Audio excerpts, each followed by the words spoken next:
Welcome, everybody, to episode 178 of the You Can't Comp This NBA Trading Card podcast. My name is Russell Gibson, and Adam is away on holidays, hopefully drinking pina coladas on the beach somewhere. And must I add, very, very well deserved. So, Adam, hope you're having a wonderful holiday, mate. We definitely miss you, and we can't wait to get you back. In Adam's seat today, we do have a very special guest from, do I say Brooklyn, New York? Currently Brooklyn, yes, you got it. Yeah, great. We got Ryan from GemRate. Good morning, good afternoon, Ryan. I hope you're really well. Russell, good morning. Thank you again for having me. I appreciate it. Adam, hope you're enjoying your time away. Thank you again. All right, let's just get straight into it. Talk to us about the last time you came on the podcast was episode 138. In the last 40 weeks or so, what have you been up to, mate? Tell us about GemRate and your achievements from this year.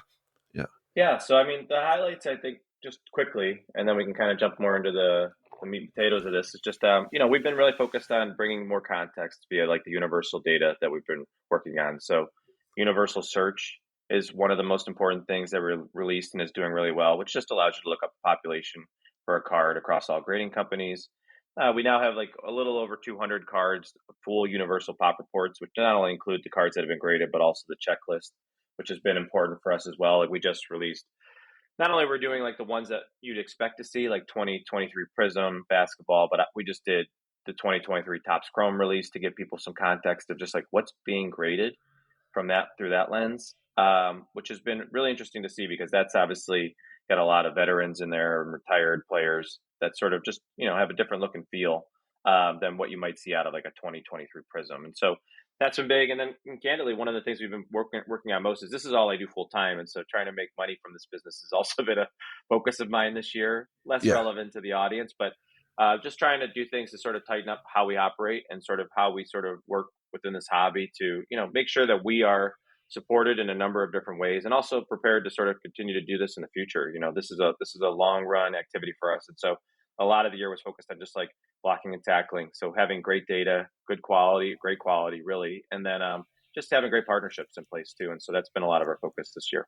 Can you discuss partnerships that you've made this year, like who you're working with? And Yeah, I mean, big picture, it's we're at a stage now where we're working with the majority of the auction houses and collection management tools. yeah, One of the ones that most often references our work and we work really closely with is Card Ladder. We work really closely with. They've been a great yeah, partner to us. They're also very leading edge as it relates to like how they think about data, which I really appreciate. And so they're always fun to just workshop where we could go with this data, and they're always yeah, sort of pushing the boundaries there. yeah, Auction houses, you'll see us at the start of the year launch with a couple new auction houses, not new to us from a partnership standpoint, but long-standing auction houses in the space. But we've had a long relationship with like Fanatics. We supply that data where you see, how many cards have been graded in a certain grade and how many are higher. yeah, That's one of the main data points that we provide them. That hopefully, then not so distant future, you'll see more data that they're going to release from us and sort of their expansion as well. So we're doing a lot of different. We have a lot of different sort of strategies depending on who the partner is, but those are a couple of the bigger ones that we work with as well. And yeah. then there's room for sort of expansion of that too, and sort of like the different data, and we can touch on that later in the pod. But most of what we've done to date is just big picture population data, and then aggregating it across the grading companies. Yeah. Yeah. So you did that pretty big report recently, and it was more focused on Topps Chrome. And I have to admit, I was a little bit like, why did you choose to do that before Prism? But then when you just talk about the big picture about making sure your company's profitable and moving it forward, partnering with Fanatics, delivering product for them, that actually makes a whole lot of sense when you say it like that. I think like that's one thing I really observed in the last 12 months, how even though Panini is still here, it seems to me like the marketing focus and the partnership focus has gone from almost like, even though Panini's still here, I want to be in bed with Fanatics. Do you know what I mean? Like I've sort of noticed that a lot with like card shows, hobby shops, breakers, that whole thing of it's more about people, being a Fanatics breaker or, a Fanatics card shop. Like that to me is like Yep. almost like really funny. It's like, yeah. No, Anyway. I think you're spot on. I mean, that was not really the impetus for why we did Topps Chrome, but I mean, that is certainly like a pretty meaningful trend in the hobby. The reason Yeah. we did Topps Chrome It's just in composite. We also did for football, which is those were new sets. So the thing is, those are new reports that we're releasing on social, and so it's just something that after we had actually done Prism for the Universal Pop Report earlier this year. I Oh, just did you? hadn't, Okay. Yeah. yeah, I hadn't come sort of um, to some sort of conclusion of like how I wanted to present the data yet. And Yeah, so it's right. something that we Yeah. could always do. It's just those were newer 100%, man. sets that I'd finished. Yeah. But yeah. So anyways, but yes, I mean it does help though. I think in particular because those are new products brought to market too. I think it's Yeah. interesting just to highlight some context around like what are people caring about with these new sets, or how much do they care about these new sets? Because there's a lot of discussion around the licensed and unlicensed, you know, uh, sort of behemoth in the hobby right now. Just like there's a lot of considerations and question marks around what's going to matter 10 years from now, let alone next Yeah. month. All right. I think we should just plug two things really quickly. So where do we find your website, and do you have an app? So it's gemrate.com and then Yep. gemrate on socials. We're primarily still on just Instagram and X. Maybe I'll start to do more on Facebook this year. And people have pushed us to try to get onto TikTok. I'm still completely uncomfortable in that space, so that's not something we're on yet. But I do want to start They're going to to ban produce more TikTok soon, content. aren't they? Anyway, aren't they? They might. I don't know. That's been up for discussion for a couple of years now, so we'll see. But I do want to do some sort of like we're just sort of making the data available and letting people run with it. We might try to do some more summary data, like just some like highlights of like Yeah. here's the monthly data. So, anyways, that's the Yeah. easiest way to find us though. Gemrate.com and then also Yeah. on social.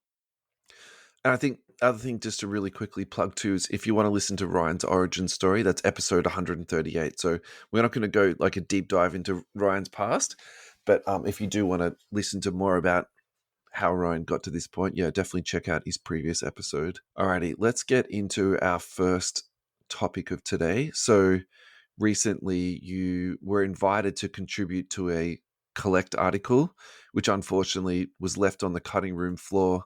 So let's just really quick hit this. What was the most important sale of 2024? Yeah, so I tried to take this in a different direction. So if you do check out this article, Collect is sort of just updating it as we speak, and they're releasing it in like a series of 5 or 6 posts or Yeah, articles. Everybody I thought would go with the card, and mostly if you read back, almost everybody did, um, with the exception of Mike, who's a content creator, and he also said that SGC was sort of the most impactful sale. And what's interesting about that is not a lot of that has sort of materialized yet in the market. Like nothing really changed if you sort of look at just how PSA and SGC operated this year. yeah, But I just think it's one that's going to be very interesting to watch over the next couple of years. And so, it may not have been like a short term swing in the market and sort of like the perception of the different grading companies. But it's going to be interesting to see how those companies interact and engage, given that they're under the same parent company, if they have different strategies. I personally, just in general, am excited to see, like, is there ways to continue to push the envelope? Like, if BGS slash Beckett continues to sort of like, stays kind of dormant as it relates to sort of like innovation in the hobby and sort of like ways to sort of push the envelope. I like to think about how PSA can operate not only just through and collectors can sort of push PSA forward, but like reimagine SGC too to make them relevant. Maybe on like a little bit of a lower end scale or a little bit yeah. more of like a volume based scale. But I just think that's really interesting. So SGC and PSA and collectors was the thing that I highlighted from a most meaningful or impactful sales standpoint. So I think let's just hold that list for 2 seconds. I think we just segue now into the BGS sale because that's something I wanted to talk to you about too. Because I think if I get to choose something, if I answer this question, I think that's what I'm going to answer. Because for me, the timing of the sale is really like an interesting one because like clearly it's a distressed asset. Mm-hmm. So if you know your asset's distressed, it seems to me like a very unusual time to be selling up. And then the other part of it too is that they also sold other parts of the company too. So there's the Southern Hobby component, and we touched on this really quickly last week. But essentially, they're like a distribution and wholesaling company that focuses on trading cards. And so Mm-hmm. I sort of look at that a two ways. So the first way I look at it is, okay, is BGS actually now playing chess when everyone else is playing checkers, knowing that Fanatics is going to be controlling distribution and most likely going to be trying to cut out Southern Hobby, GTS, and every other, middleman that's, currently sitting in the space, right?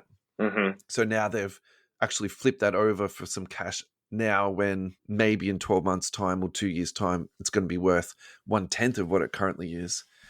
And then moving back to BGS part, you're talking about innovation and you're talking about like the grading landscape. The part that thought was interesting of your response about SGC is that I actually don't think there's really much room for SGC to grow. I kind of think they are what they are. And actually, there's nothing wrong with being in third place. They're probably a very profitable company. They're a genuine company. They don't need all the bells and whistles. They kind of are what they are. And I think that's okay. But the one to me that has got the most upside, if you want to use that word, is actually BGS, because they previously were king. Is there that chance that they could actually rebound back and flip around? And with that sort of mindset, the sale of it and the timing of it, this is the part that I'm really curious about. So I'd love to hear your thoughts about this, actually. Yeah. Yeah, I mean, I'll try to keep it short just because I think we could have a whole podcast on this and a whole conversation about it. But I think there's a couple things. One, a lot of this is sort of just like technical work that's happening to allow BGS and some of these other, Southern Hobby and Dragon Shield to have more flexibility and a little bit more individual accountability. Being under that sort of larger umbrella was really a constraint, it seems, from everything that you read publicly about what's been happening there. So I think, one, it just gives them a little bit more flexibility. Two, it sounds like it gives them a direct But line that's of, to me, that's a mindset thing, though, Ryan. Like, I see when I read about that stuff too. To me, I'm just kind of like imagining all these old heads just saying no to innovation. Like we've all yeah. been in those meetings when you bring forward ideas and the answer is no with that conversation, Hmm. right? Like I kind Yeah. of imagine that's what that sort of board meetings were like. Yeah, Yeah, yeah, and the thing that's tricky about it is nothing has really changed there, right? So they now have a little bit more or a lot more of a direct line to cash, but they're still own. It's still the same people that are running the company, and so if they're what it does is allows more people to kick the tires on. Hey, it'd be a little bit easier for us to consume what this holding company slash Beckett is doing now, this collective is doing, and yeah, not have all the baggage that comes with what it looked like a month ago. And so it does yeah, open the door for somebody else to bring them on board and have a lot more freedom and just like just flexibility to do it without a lot of the headaches that would come with an acquisition a month ago. And so, to your point, it will allow for that. It's not going to happen yet because nothing has changed there. Everybody in that press release was still the same team that was there a month ago. Now they yeah, just have the window to sort of be more aggressive with who they partner with and how they partner, or just how they spend their money. So I think yeah, it will push them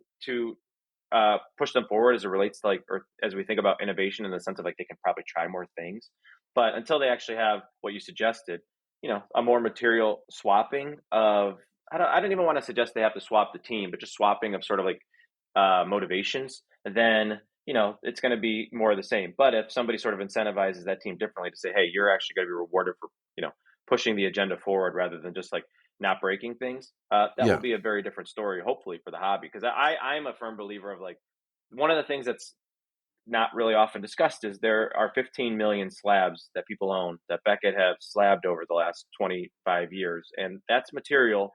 And it's kind of like a prospect that people went big on. Let's just throw Zion out there as somebody who How many people want to PSA protect the slabs are there?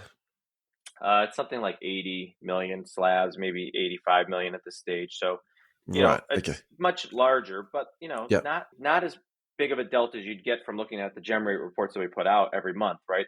They're significantly smaller now versus what they used to be, but they were much more, especially when you think of the value of what's slabbed in these cases, which is there was a lot of high end cards that were going through the BGS stores for a long time, specifically basketball cards, and so there's a lot of people who have a vested interest in making sure BGS sort of stays relevant, Yeah. and 100%. or we'll have to Yeah. do something to recoup that, whether that's reslabbing Reslab. or Yeah. And that's what people will exact do. Yeah. Yeah. right. And so I still think there's an opportunity because people do care, and it's a brand that people have been loyal to. I just think right now there's not a great reason for people to use Beckett in the sense of it's still the same grading company in the sense of not a lot has changed. They still grade pretty tough relative to how people consider some of the other grading companies with the subgrades, and just like there's a lot of nuance to grading with Beckett that you might not see as it's perceived by other grading companies with specific sets. Um, and so, and the pricing has taken a hit. I mean, there's just been a degradation in the pricing. And so, there's just not as much motivation. So they need to challenge sort of like what innovation means, but also just in general, be much more transparent and public in the market. And that might mean spending marketing dollars, but that might mean having more conversations with people like us around like what they're doing and why they're doing it and what we can help for and expect in the future. But ultimately, I'm just excited because it's an opportunity, and that window is shrinking for them to sort of take advantage of this before they completely get disregarded and dismissed as a Yeah. hobby. The Yeah. last thing I'll say on it, and then I'll kick it back to you, is just the one thing people also take for granted and don't really think about with this is, they're only going to be down. I don't know. I don't have the numbers in front of me, but they're going to be down like 15% this year versus last year. It seems like they're materially worse than they were, but they're probably still a pretty solid company Yeah. as it relates to their financials. And so Yeah. we want Yeah. a lot more from them Yeah. than we're getting. But internally, again, this is why I said like they probably have been trying not to break it, because that's how they've been incentivized and sort of motivated. It's just don't break it because it's fine. But everybody has wanted them to sort of move at the pace of innovation and the pace that the market has, which is like, hey, everything's changed in the last 5 years, but you have not. And that's frustrating for a lot of people. And so, if they can get a little bit of a perspective or sort of a mind shift there as it relates to like what it means for them to be successful from a perception standpoint in the hobby, that would be a really welcome change for a lot of people. It's just been, that's not been the case. But ultimately, I think they've still been fairly productive for Yeah. what their Definitely. expectations were. Yeah. Look, I think probably my closing thought on this is that it's really important to have competition within the market, because I think if PSA is the only grading company that's viable, I think that's really dangerous. And, people talk about unreliable grading and that you can send it in one day and it gets a 7 one day and, and 10 another day. And I think that there is some truth to that. And particularly when there's nothing else to sort of hold it accountable. So I think that's where I sort of see like the power of BGS and to a lesser extent SGC too, because I think, Mm-hmm. if there is those other viable options there, I think that really keeps PSA on their game. And so that's probably where I'm, most interested to see them succeeding, I suppose. Yeah. Alrighty, it's time to go to our first ad break. And our first ad break is actually going to be brought to you by... This next ad break is brought to you by Ryan from GemRate.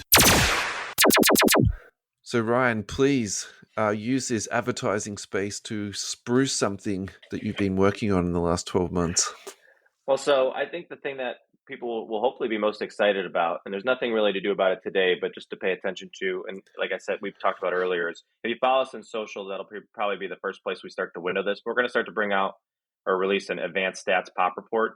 And the main thing that I'm excited to bring to market is pop reports, that if for something like 2020 12 Prism has been graded now for 12 years. And so what I want to do is sort of let people see what a pop report has looked like over the past month or the past year, or, what players are trending up, who was the first pick mattered back when people were grading, 2015, 2016 Prism, but who are people actually grading today? And so it's just a way to allow people to contextualize like what's actually happening through the lens of a pop report, but as it relates to like recent trends. And so we're going to release that in mid-January. And I think that'll be exciting for a lot of people in the hobby who just want to know, like, okay, I get it. This is sort of the history of the pop report, but what's been happening more recently? And it'll allow Yeah. people to react to just like, how might that impact pricing? What players are sort of trending up or sort of irrelevant as it relates to the hobby today versus like how the pop report might paint that picture when you look at it in total. So that's probably the most exciting thing. Great. Thank you very much. Thank you to Ross and Michael at US Sports Cards Australia for your ongoing pledge to our show. We're very grateful for it. Head over to ussportscardsaustralia.com.au. Click on the three little noodles. It will show you a range of products that is currently up for sale. If you go to breaks, they've got baseball breaks up. They've got wrestling breaks up. If you're looking for more breaks, including ice hockey and basketball, go to US Sports Cards Australia on the Facebook page. Again, clicking on the left noodle, go down to Check Out My Cards Australia. That is a card consignment and purchase service. Ross will take care of all of your consignment and also purchasing needs. Collectible protection for as it would be described.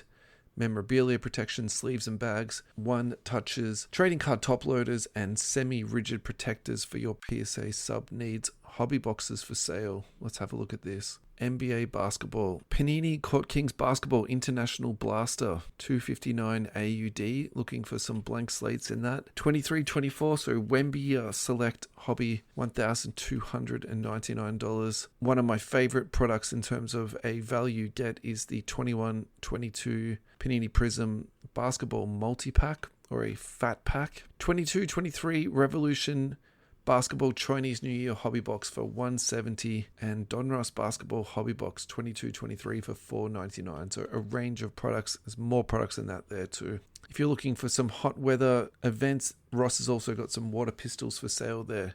Now, for some of our own advertising, please go to YouTube, search for You Can't Comp This, click on one of our videos, and then please click on the subscribe button. We would really appreciate you subscribing to our channel. We don't put anything behind a paywall. It's really important to us that we basically are giving back something into the hobby. But if you would like to give us back or say thank you, the best way to do that is to subscribe. Please subscribe to our channel. Turn on the notifications. We're also currently running a competition at the moment. Once we get to 150 subscribers, we will be giving a box away randomly to one lucky listener of a Revolution hobby box. We are back. Alrighty, Ryan, how you doing? Great. Thank you for letting me sponsor the pod, and hopefully people enjoy sort of that little window of a feature we're looking to release soon. So I'm looking for Alrighty. feedback once we do get that out in market. What was the top trend of 2024? What was the top trend?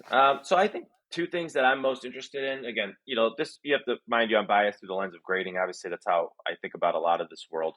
I'm paying a lot of attention to just like PSA from an innovation standpoint, and also just how they're thinking about partnerships. And so I'm really fascinated by like what they're doing with eBay. There's a lot of incentive for eBay to work with PSA too, and collectors in general. And so I think that's fascinating. Just think about what they're doing to remove friction, especially as Fanatics is really a massive competitor in this hobby to them, and in some ways a partner to them, but also a competitor. And so I think that's fascinating. And then the GameStop thing is wild to me. I'm somebody, I was a financial analyst for many years in my career, and they've been highlighted as this meme stock, but GameStop has a lot of capital and a lot of resources available to be a really productive partner for somebody like and PSA. A very loyal fan base too, right? Like, Can we really just quickly explain their share buyout, how that played out? Because I maybe think not everyone is aware of that. Honestly, I don't even know it off the top of my head as it relates to. They basically so if you're talking about, well, one thing, is you speaking to like the GameStop element of it and just like what's happened and why they have so much cash, or are just you thinking how the stocks were optioned and then basically their own fan base brought the company back from the brink of extinction? I think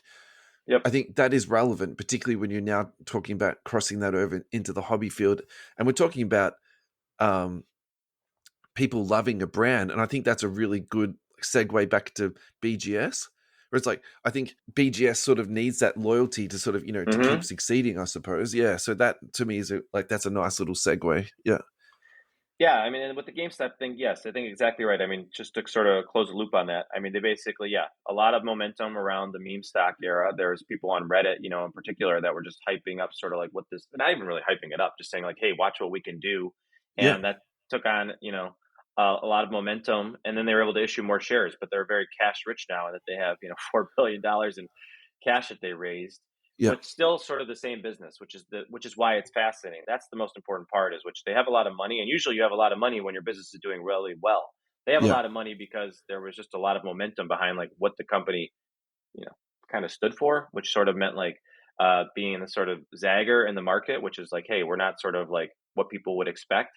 And so they're looking still to sort of innovate and push forward on it. So PSA is a really interesting opportunity for them to get exposure to a very important potential business model, and for PSA/collectors, it's an opportunity for them to distribute their product in a very meaningful and different way, and the incentives are pretty aligned there. So anyways, I think those are both really fascinating trends that in 2025 we're gonna have to keep a close eye on, because very different in how they impact the hobby, especially if you're like TCG focused. GameStop's going to make a lot more sense to you, but like from an eBay standpoint, there's a lot of really important potential there, and I think that's going to be fascinating just for like more generally the sports collector, but in general, TCG also applies. Just for two quick add-ons to that though, so talking to people who are actually active in the hobby and aren't so much married to one thing, TCG is like exponentially bigger than basketball in the last 12 months. So I think that's the first thing. And then the second thing to talk about is you're talking about marriages or partnerships. So grading isn't just exclusive to sports cards anymore. So we now know about the sales of like the Zelda games. So for example, Mm-hmm. people are now grading, video games and CDs and magazines, all that type of stuff. So I actually wonder if that sort of grading element is then brought across to the greater populace or the general populace, and that's done via GameStop. And that kind of makes sense to me, where you're making something a bit more mainstream acceptable and accessible to people. Because I think that's one thing about the hobby is that it's kind of like a bit of a nook and a cranny of people don't really know where to start. Who do you talk to get this done? And maybe that's, what GameStop will deliver to people, is that sort of mass education and mass accessibility. Yeah, Yeah. I agree. I think there's a lot of exposure that can come from that. One thing that I haven't really heard discussed, and even as you just said, it sort of came to mind, is this could be a door opening for PSA to sort of bring their comic book plans to market in a way that they hadn't Yeah. been thinking about a year ago. Which is, you 100%. mentioned the magazine side of it, which if you walk into GameStop, you'll see a lot of those. But just thinking about, again, bringing more accessibility and sort of more availability to the grading side Yeah. from the lens of not the sort of diehard enthusiasts like ourselves, but more casuals who sort of are Yeah.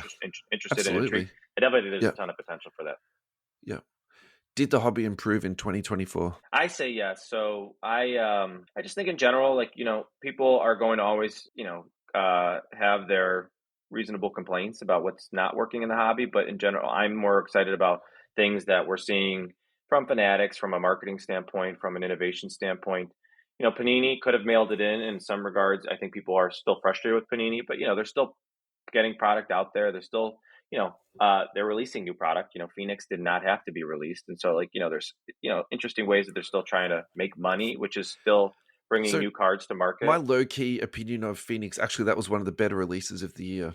It almost sounds like a dirty word of what to say, but it actually reminds me of like Prism from 5 years ago.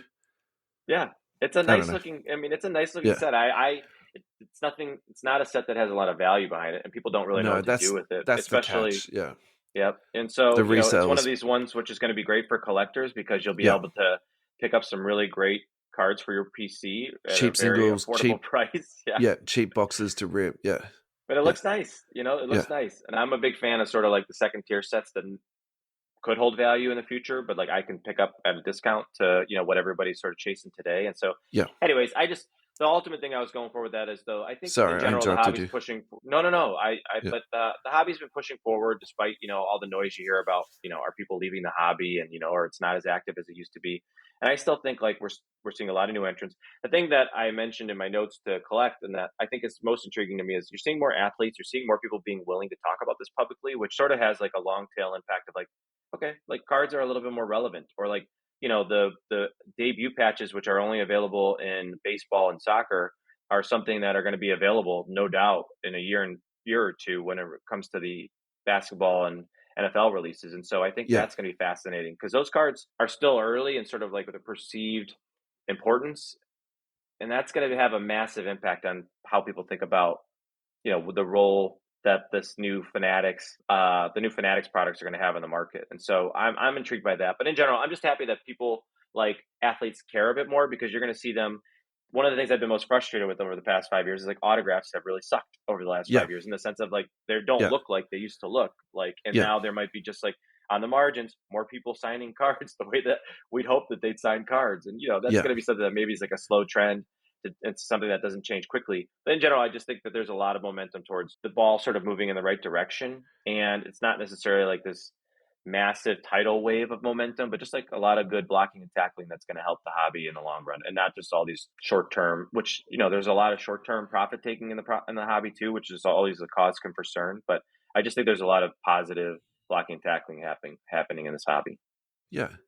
So I think my really quick answer to this is that it's more about the culture around it and the Mm-hmm. Mm-hmm. participation. And I think that's the thing that I've really noticed in the last 12 months is that as many people are online saying how bad the hobby is and it's in a downfall and, blah, blah, blah, you go to a hobby show and you see the vibrancy there and you see people interacting with each other. And I just don't see it. And I think sometimes the negative narratives can often overtake the positive ones.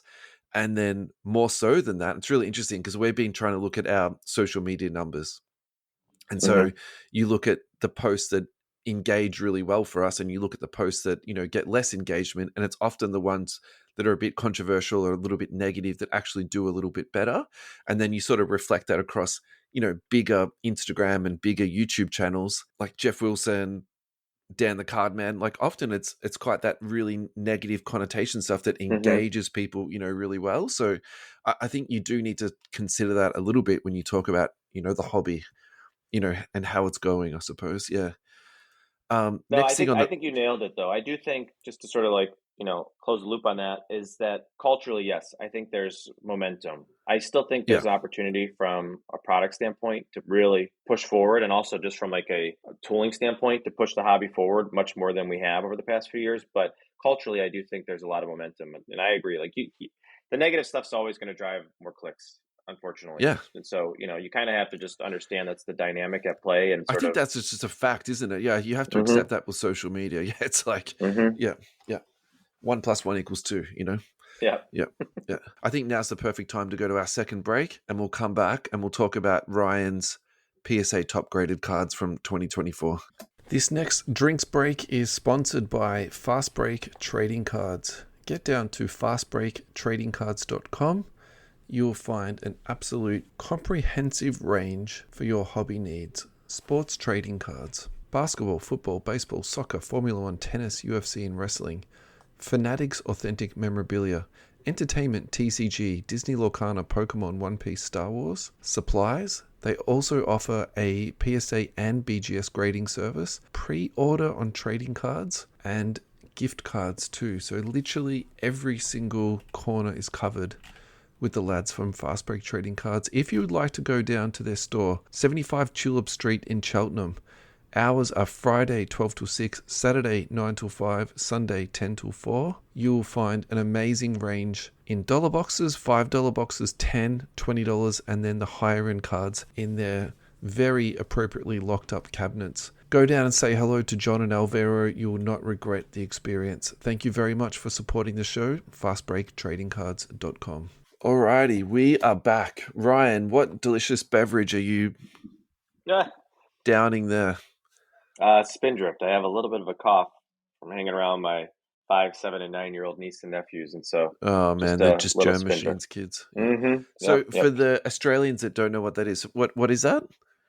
It's just flavored water, just like slightly carbonated water. Yeah, And right. it's a grapefruit. So, anyways, good enough for me. I'm somebody that needs more water in my routine, and so this is like one of the few ways I can sneak it in.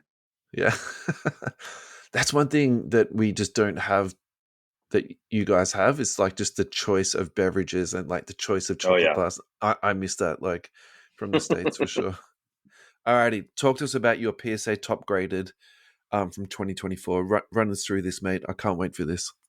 Yeah, so two things. So one, we have not released any of this data yet, but we will next week. And so this is a little bit of a first look at data, and it might slightly change, but this is pretty much what the picture looks like now. There's only a couple days left in the year. So one thing I wanted to sort of very high level is just speak to is that there's basketball is the sort of number 3 category this year, which is going to be, which is important because it's up 55% versus just where it wasn't. One step back, this is just PSA data, as you mentioned, and but similar trends are occurring with the other grading companies. In particular, when we're talking about sports with SGC and then also Beckett, CGC is also relevant, but they're still much smaller from a sports standpoint. So, anyways, 2.3 million basketball cards graded, up 55% in 2024. Why that matters is, so again, it's up 55%. So only 1.5 million were graded last year. That's down dramatically from where we were at the peak from pandemic times, when I think we saw 2.7 million basketball cards graded in 2021 and 2.5 million in 2022. So we're not quite back to the levels we were at like the peak of the hype cycle. And you got to remember, those numbers when PSA was only doing a few 100,000 cards a month. Now they're doing 1.3 million, 1.4 million cards a month. And so Yeah. grading activity has really changed. So basketball kind of had this real challenging, everybody cared about it. And then they were so frustrated by what happened in that market that they kind of faded from it for a bit. Now Wemby has sort of just rebuilt a ton of energy and sort of, just created this whole new hype cycle.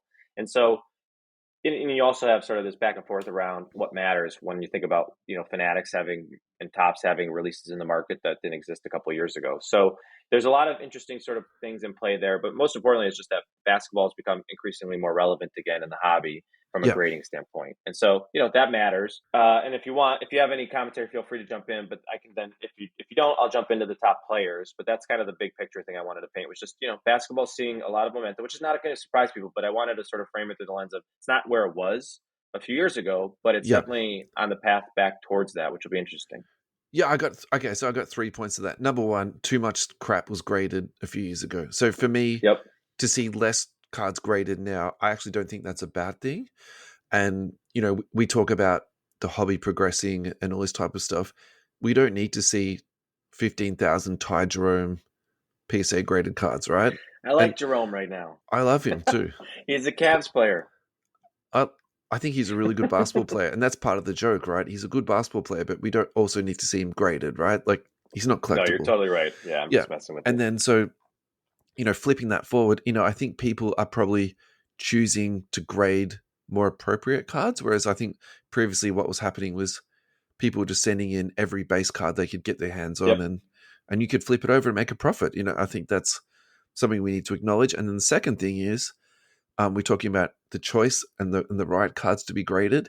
There's not a wrong Wemby card that you can grade at the moment, because I think, so when I watch this guy play, I actually think he's almost redesigning basketball. The angles that he plays from, the height, the athleticism, and the skill, it's just like, have we actually seen anything, like this guy before? And like, just even simple things of like where he catches lobs from and the trajectory that he throws it down, and then how he can take one step from the 3-point line and be reaching to the you know what I mean? Like, it actually hurts my head a little bit to describe it. So it's almost like a more athletic Kareem, and we know how Kareem ended out. I don't know the right comp for Wemby. Where are you at with comping Wemby? Oh, I don't know. I mean, I think the thing that sort of, from through the lens of sort of like how I think about the hobby in particular, and basketball players I've actually watched, is like, I think this is what people wanted Porzingis to be when he was first sort of labeled, and then just was so injury ridden that it was not ever relevant. That's complete undersell of where Wemby stands. But my point is like, I think there was a lot of hype and sort of projecting around like somebody like Porzingis could sort of fall as it relates to like his standing in the So hobby, I think but also in the league. Porzingis is like a top 100 player. I actually think Wemby is somewhere between top 5 and top 10 at the league, like right now. Totally. Like, no, I agree. From both ends of the court, like defensively, he is insanely dominant, and offensively, there's not that. How many? Is there 5 players in the league who you can't defend? Wemby's one. Luka's another one. LeBron. Okay, he's getting older when he now, wants but to be. when he's on a good day, who's another 2 players Yeah, who I mean, are unguardable?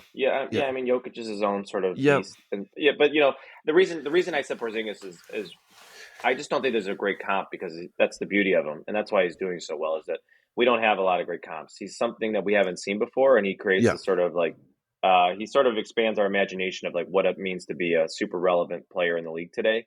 Yeah. And in a league that looks very similar, and everybody's complaining about like, why is everybody shooting threes, and everything sort of looks and feels the same. I hate that narrative so much. Right. I hate that But narrative so much. that's why I think Wemby's so fascinating, because he doesn't fit that mold, and people are frustrated with him because he's shooting so many threes. But it's like, that's what's sort of on trend now. But he can morph into a lot of different things that could be relevant, and that's sort of the beauty of what he brings to the table. I hate that narrative. But hang on a second, I hate that narrative too, right? Because if you look at his shot chart, it's just the right shot chart. He's at the rim and he's at the 3-point line, and he's not shooting long twos. Like, do you know what I mean? No, I agree. Like, hang on a second, people need to like actually look at the stats and the analytics on that. Yeah, totally. No, I agree. I mean, that's why I think he's got permission to do it, is that it's so effective, for them today, and they're still early and sort of like where they want to get. So, anyways, I am fascinated by the Wemby sort of just like hype cycle that we're in, but also seeing him materialize it finally. Because I listened to the crossover, and they were talking about it in a recent episode of just like he was kind of quiet for a little bit, or so. No, actually, maybe it was Neo Cards and Comics on YouTube was talking about this with a buddy of mine. And he was basically saying, like, it was quiet after sort of the season started around Wemby, because he got up to a little bit of like a just like a not noteworthy start. It was a little sluggish, but now Sure. he's, getting hype. If you get the NBA.com emails, is Wemby in the top 5 of, the MVP conversation now. So And clearly he he's got a should lot of be. Yeah. momentum, and he Yeah. should be right. And so Yeah. he's fascinating. And I don't think he has a fair comp. I do like you bringing up somebody like Kareem. I think it's interesting because obviously, like, Kareem had a lot of different dynamics in play, being dominant, but also having the duration, which is really unique for somebody of that, Yeah. that caliber and that That size. size. Yeah. Exactly. So I think, like, that's part of the risk with Wemby is sort of, can he sustain this over the longevity of it? But, his playing style is flexible, which is what we were just talking about. So there's Yeah. certainly potential there.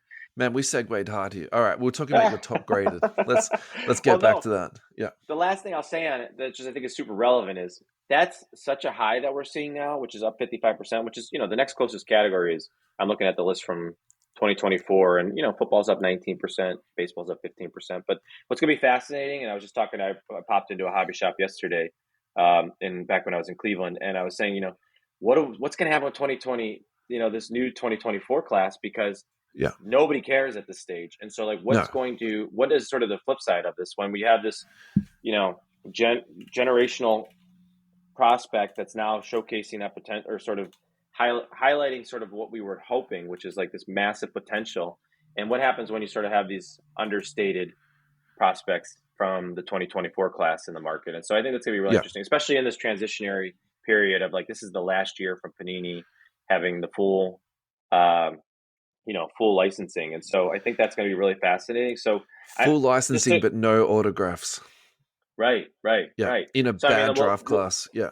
Will it be a complete dud? I don't think so, because that's what sort of the breaking side of this hobby has brought to, the market, which is, like, people still participate because there's a lot of elements of breaking. Part of it is just like the adrenaline and sort of like the rush. Part of it is sort of like people just like to gamble a bit. Also, it's just like, maybe Wemby and, the Brandon Millers of the world, carry more weight as it relates to, like, second year cards than traditionally we've seen. I don't even know. But my point was just, like, it was a really good year in 2024 with grading. I'm going to be fascinated to see what happens in 2025 once Panini starts releasing 2024 sets, because it's going to be a very completely different story as it relates to, like, who people are grading and why they're grading them. So we'll see. But that's my closing on the 2024 stuff. I have the top players, which I can touch on real quick, but I just wanted to speak to, like, the bigger macro trend. Yeah, sure. So my take on that is that, and I put this into the sheet pretty much at the bottom, but I'm going to segue into it now. So this is from NBA, at NBA on Instagram. NBA app, Kia rookie ladder. Number 1, Stefan Castle. Number 2, Yves Messi. We spoke about Messi a couple of weeks ago on the show, so I'm kind of happy that he's like number 2 on their ranking. Number 3 is Jalen Wells. Like, if you want to talk about a bad draft class, I think that is how you summarize it right there. And so the other thing I've been, like, talking about the last couple of weeks is, okay, so you don't prospect on this year's draft, you go back and you prospect on the last couple of years. And if you're talking about opening product, ripping packs, Prism from Cade's draft year is like 1/3 of the price of Wemby's year and half the price of Ben Cherry. Like, to me, it's an absolute bargain. And actually, that draft year is pretty good. So I'd be advocating for people to be going back and submitting some of that older stuff, because also the pop count on Cade rookie stuff is pretty low. Scotty Barnes is pretty low. So it's crazy low. Yeah. I was looking at it before we actually jumped on, because I was just trying to contextualize some of the players who were not on the top 50 list that we published in October, and just being like, where are they? Like, are they close or not? And I think, like, Cade had, like, across, just to sort of, like, paint this picture really quickly, I think the lowest player on the top 50 list that I published was like 175,000 cards graded across all the grading companies. Cade's at like 65,000. Yeah. Mobley's at 31,000. Jalen Green, I'm like, oh, maybe Jalen Green's higher. Nope. Jalen Green was at like 51,000. Scott is somewhere in between Mobley and Jalen Green, probably. And then I looked at like Paolo. Paolo's at like 64,000. Chet was at like 55,000. So trying to look at like 2021 and 2022. So I mean, they're far removed from being on. I mean, they're years away from being on that list, or they need something dramatic, like all of a sudden they enter the MVP conversation, right, for somebody to make a run on it. But I mean, Jokic only has 55,000 cards graded, and he's a 3-time MVP with a ton of relevance as it relates to the league. Not as much when it comes to the hobby as it relates to just how many people collect what just because he was from a different era of collecting. And so it's fascinating to think about. But I do agree. I'm a homer because I love 2021 Prism because my two biggest PCs are Mobley and Trey Murphy. And so I pay a ton of attention to that. And I agree, like it's Yeah. definitely a value, but in general, it just doesn't get a lot of attention. And, it's going to be interesting to see what happens if one of those players sort of breaks through or breaks out. Can you just, what you spoke about then with Jokic, can you just explain that in detail to people? Because if I talk to my friends about my podcast, one of the things they say is we just don't understand what you're talking about. So can you please explain to my mum or my best friend who knows nothing about cards what that means by Jokic and his low grading numbers? Just sort of like really flesh it out at a base level. Yeah. So there's three things that I would say are a factor to it. One is he was not a prospect that had a lot of hype, right? He was a second round pick. Exactly. Late Yeah. draft pick, but didn't even play, I think, his first year. And so, he was sort of thrown into the tail end of the release cycle. He doesn't have a lot of high profile cards, right? So there just was not a lot of momentum. And that matters in this hobby more than people realize, which is like if you don't have people buying into the hype early on, it's really hard to create energy or momentum for a player like that. And so, anyways, he just did not have a lot of energy early on, which is a hurdle for somebody, even of his caliber. The second thing is he was in the era of what like the quiet period of the hobby, which like not that much outside of the Ben Simmons, period where there was a lot of chatter. People didn't pay a lot of attention to the 2013, 2014, 2015 draft classes. And so there just wasn't like a lot of chatter. And so again, it just keeps this like floor lower than you would expect to see. And then in general, the big thing is, he only has 50,000 cards graded across all the grading companies, and he's still miles away from, or at least 130,000 away from being on that top 50 list. And he's well behind players like, well, I'm trying to think of who would be sort of noteworthy. I mean, the players that are on this top 50 list are generational talents, with the exception of Zion and maybe Ja potentially getting there. But he's just completely different ballpark. I mean, Anthony Edwards is also on the top 50 list, and he's probably maybe the most relevant of like somebody who's ascending right now. And he has 207,000 cards that have been graded across all the grading companies. So he's got 25% of Anthony Edwards, despite, Edwards. Could you share this link with me and I can put it into the podcast description so people can look at it as we're talking about it? That'd be awesome. Yeah. Sorry, man, absolutely. I interrupted you. Please keep going. Yeah. No, I was just sharing. So just to close it out, though, and sort of explaining it to the layman or somebody who's sort of new to it, he has significantly less cards graded than somebody like Anthony Edwards. And Anthony Edwards, rightfully so, is somebody that people are really excited about and has a ton of potential. But, Jokic has proven he just sort of fits a different mold. And, the other thing I was going to say is he's a big. And so, like, there's sort of, that's the third thing that I was going to say as it relates to, like, hurdles he faces. It was, like, not necessarily the right time, not necessarily, like, the right sort of selection of cards that would get people excited. And he's also sort of this big that just doesn't fit the profile of somebody that people have historically collected. And so what that's done is it's left him sort of, like, far behind a lot of, other marquee players in this industry and in this hobby. And so he just sort of, Trey's another great example. Trey's got 200,000 graded. And like Trey was one of these guys, obviously was super hyped and has sort of fallen off as it relates to like relevance. And so anyways, so Jokic is fascinating. And what I think is most exciting about that though, is like, what could that mean for him? One, it's like, there's not as much of his sort of like high profile rookie cards to sort of invest in. Are there other cards that might emerge for him that are from later releases that could be relevant? Or is there just an opportunity to sort of just hold, Jokic is somebody that you might hold where we might just have a greater appreciation from. But when the hobby trends today might not be the hobby trends 10 years from now. And maybe people look back and say like, I don't care that he was a big and maybe not as relatable from like how I play the game of basketball. Like that's why people love Steph, is because he was so relatable and just like has changed the game. Jokic is changing a lot of the way people think about this game too, but maybe people will appreciate it more 10 years, 15 years from now when he's in the top 10 players of all time. And people are start to look back and be like, wow, this guy, not only is he an all-time great, there's not a lot of his cards out there that matter. Yeah. And so you start to see his prices rise over time. So he's just a fascinating player, but like one that you kind of have to just believe in and sort of, be a little bit more patient with, even though the results prove it. He's the other thing that you hear like somebody like Adam Gray say often is like, performance doesn't always translate. And he's a player that maybe speaks to that more than anybody right now, which is like, he's not somebody you hear talking off the court and barely wants to talk when he's on the court or after the games. And so he's kind of considered to be somebody who just does this for a living, even though he's phenomenal at it. And, he's not going to be relevant when he steps away from the game. And people are, I think, perhaps rightfully concerned about that. And so there's also that factor, which is really fascinating too, which is just like he's not as culturally relevant in the sense of how people collect and what matters to them from like a this is who I collect and why I collect them standpoint. I do agree with that, but at some point too, you have to say, look, his career resume is top 10 all time, top 5 all Totally. time. And then you Right. look at his hobby price and you compare that to other people. I think at some point that equation, is too far out of whack and people will start to collect him again. So look, I personally think he's the best buy in basketball at the moment. And something dramatic has to change for me to alter my opinion of that. Look, I've probably taken a couple of years to get to this point, but I'm actually almost obsessed with Jokic cards at the moment. I just think it's such an interesting paradigm in comparison to everything else that's happening in the hobby in terms of pricing and also population of his graded cards. Yeah. Yeah, I think we have just to sort of like one last point on this, and my points are never short, so I apologize. But we have a really great 3-year period of like kind of players that don't fit the mold with 3 very different outcomes, which is you have Giannis in 2013, you have Embiid in 2014, and you have Jokic in 2015. These incredible bigs who all have very different styles of play and sort of are been relevant for different reasons.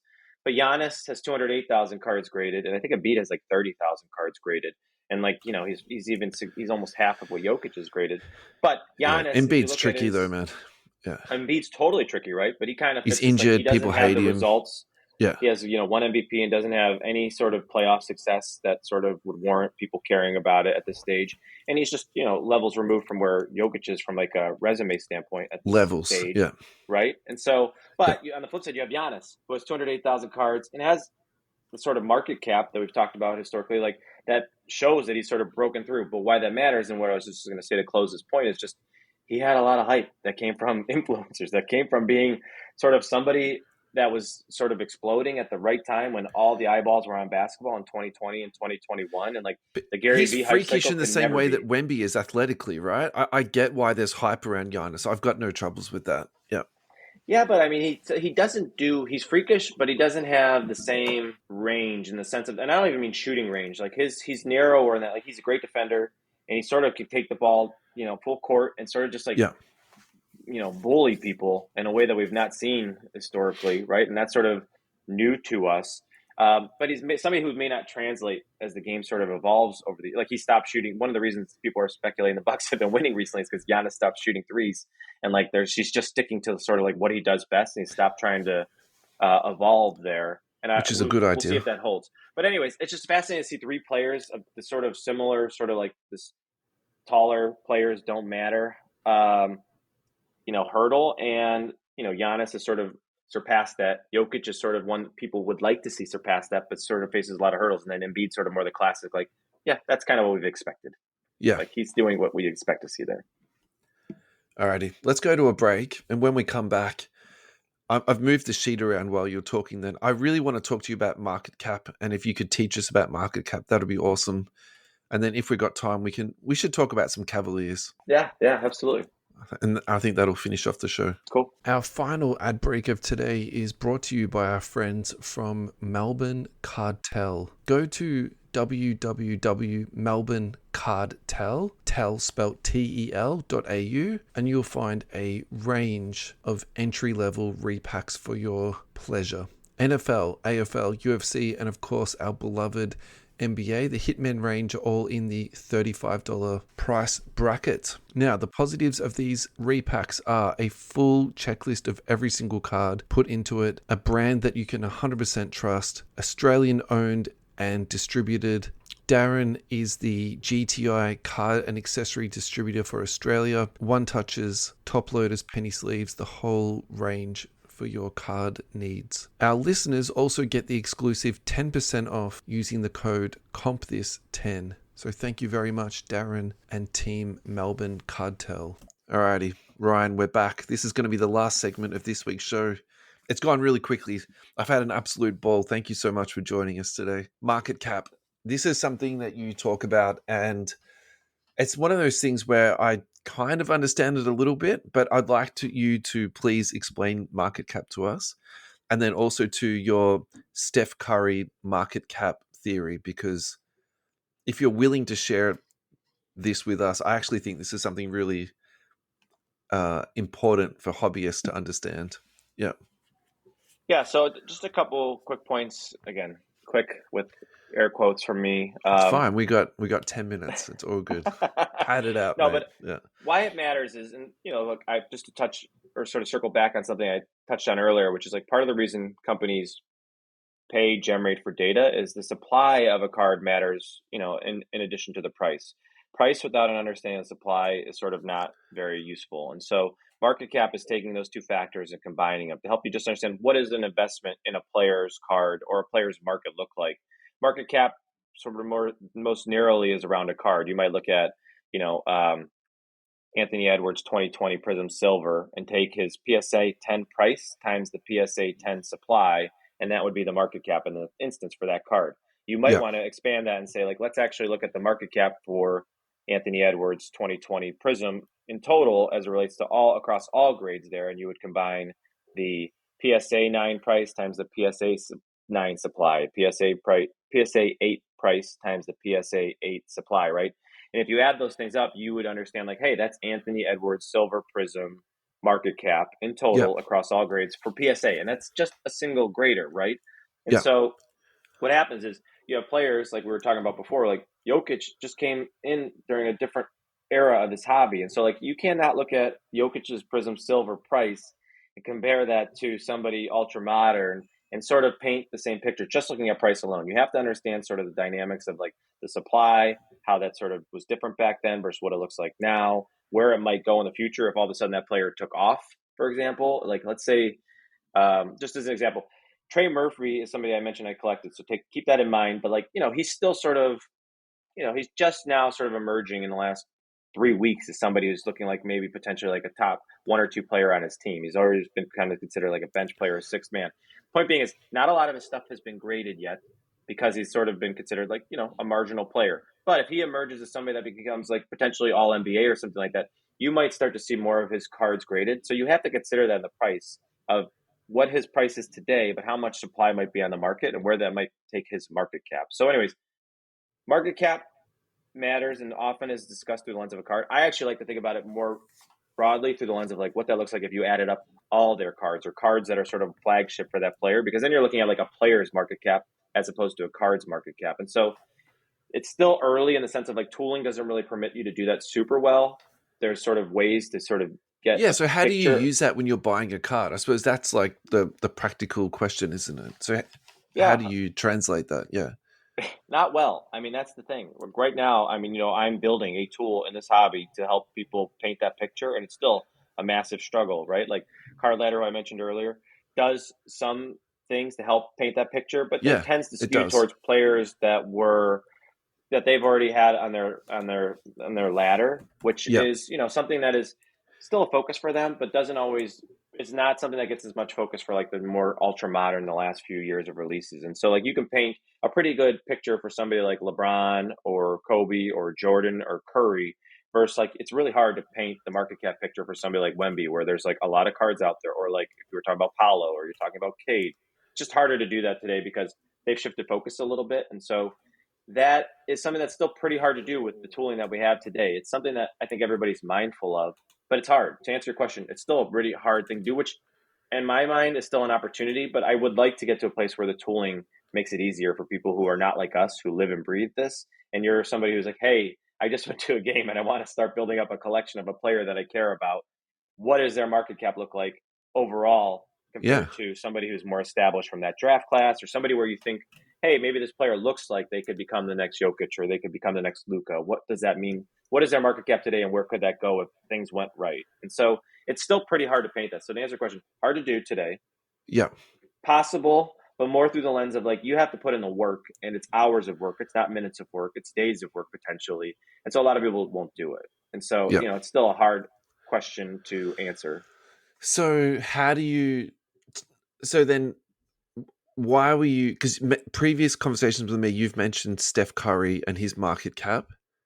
So, okay, explain that to us in that case then. Yeah. So why is Steph Curry interesting to you from a market cap perspective then? Well, he comes from he's another player from a different era. So if you think about like Durant, you think of Durant's different, but like Durant, I'm just thinking about like 2007, 2009 era of like this was the end of the Topps era. There are some small selection of Panini cards available back then before they were sort of even acquired. They're under Panini's ownership now. They weren't under Panini's ownership then. Like Playoff and stuff like that was National Treasures. But anyway, if you think about what mattered, there was not a lot of supply available for like 2009 cards at that time. And there's not a lot of like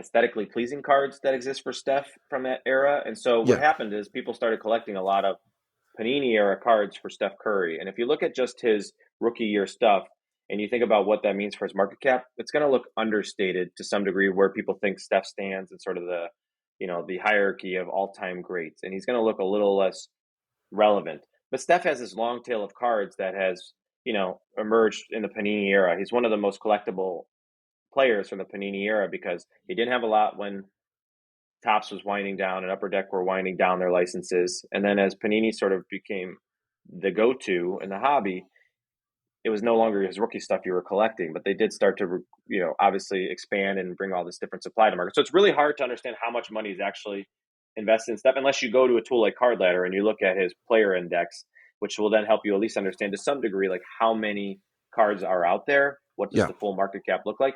But I can't remember off the top of my head, and I apologize I don't have this handy, but like, he's still significantly less than you'd expect. Oh, here it is. Okay, so like, give me one sec here. So Steph. So just walk us through what you're doing at the moment, sort of click by click. So you've gone to Card Ladder.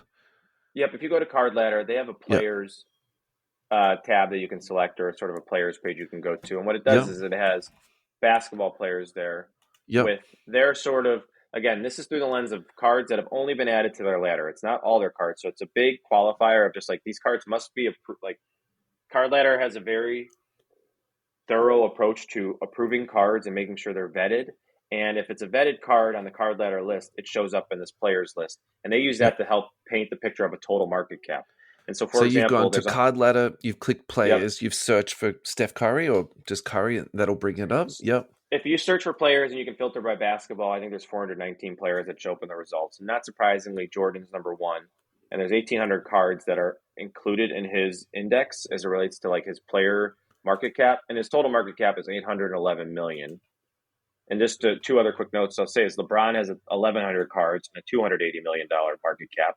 So less than a third, about a third of what Jordan is. And Kobe's about half of LeBron. He's got about 1,050 cards in there and $150 million market cap. Curry has 267 cards in there, which is not doing justice to the Curry market in the sense of like Curry has so many cards that have mattered over the last 12 years that probably are still, working their way towards that list, but maybe not as high profile. But his market cap's only 76 million. So he only has a quarter of the cards on that list as it relates to like he only has 250 cards that are in the Card Ladder index for his total player market cap. And as a result, his market cap is 76 million, which is half of Kobe's. And I think you get a lot of people who would argue that like, Steph may be a longer term, more collectible player than Kobe in many ways, just for what he's meant for this generation as people think about like what he's done for the game and the role. And honestly, Steph's probably going to have a pretty relevant career after he plays, just from like what he's done in the market and things he's sort of continuing to pursue or going to pursue.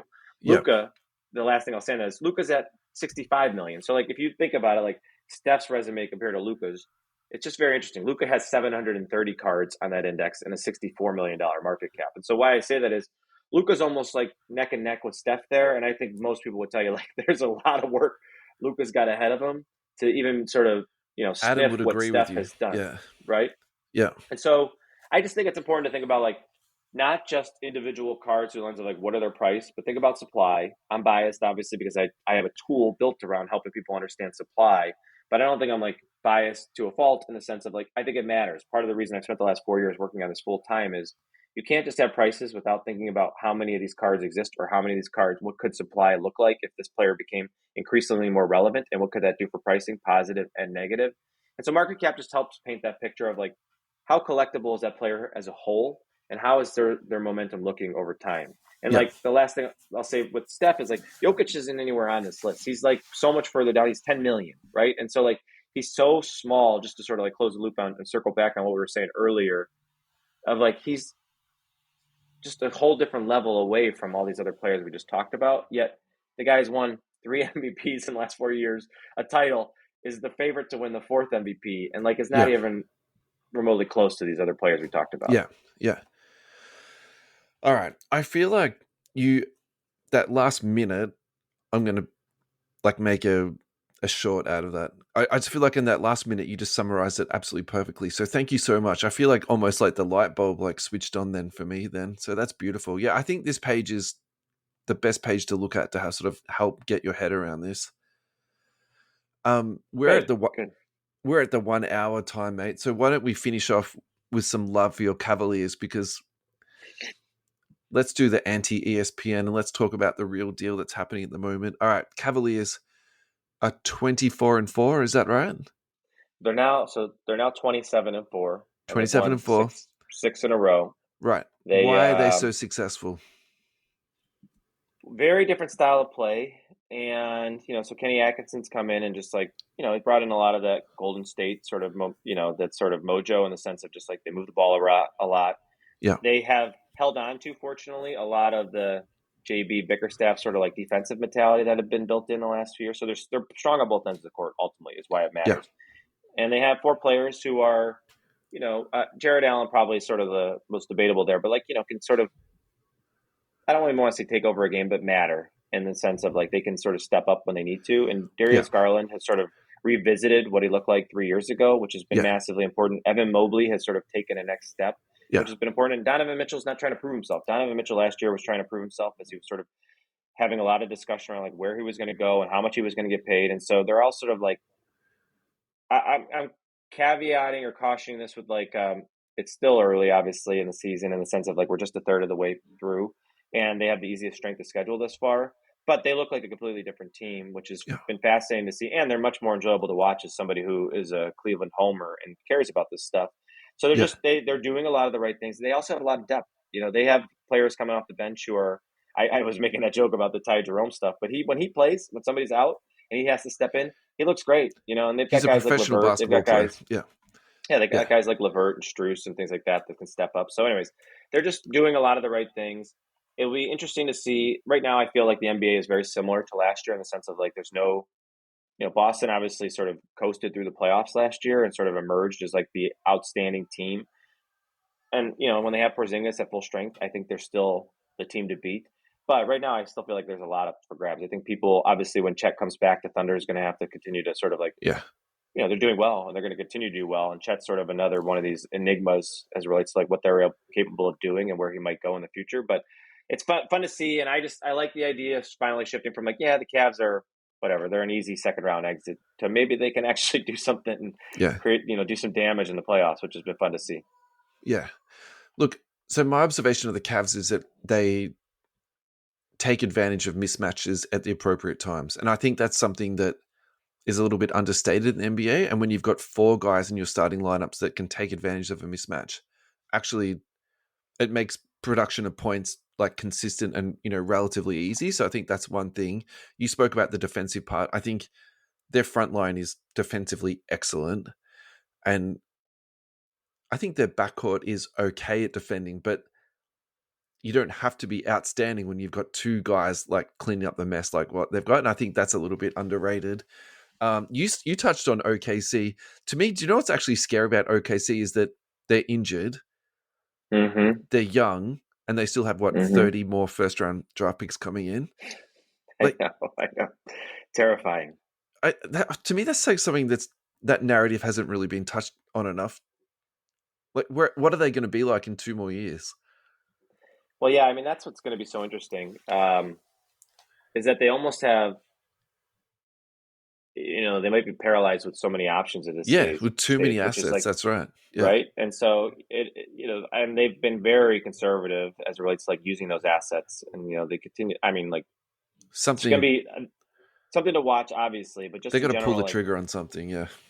The chemistry matters, which is why it's tricky, right? You can upgrade talent, but that might come at the expense of chemistry, and that's one of the things I didn't touch on with the Cavs that I think helps. And like in general, like for example, Celtics are awesome. I do not think that's a team that has like great chemistry and energy. Like I don't ever watch the Celtics and be like, yeah, Jaylen Brown and Tatum love playing together. Like they look like they're vibing in a way that you would expect to see, where like Steph and Clay did years ago.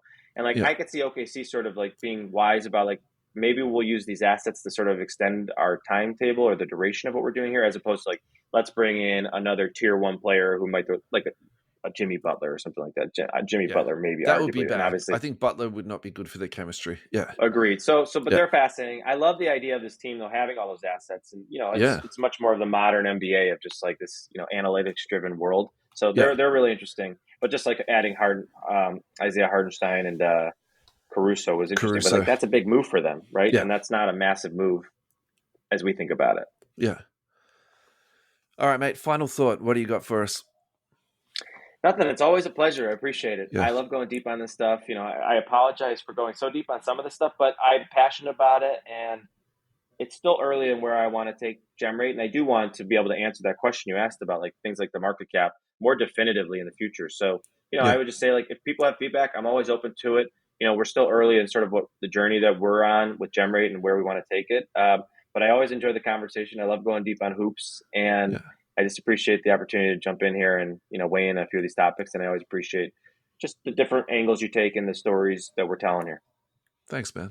Look, I'm so glad to see you too, and it has been a minute since we've caught up, and I don't want to put public pressure on you, but I will be in the States next year, so hopefully we can cross paths again. That would be awesome, man. Yeah. Well, it's my turn to treat for the game. You took me to the last one, so I'm buying when we make that happen.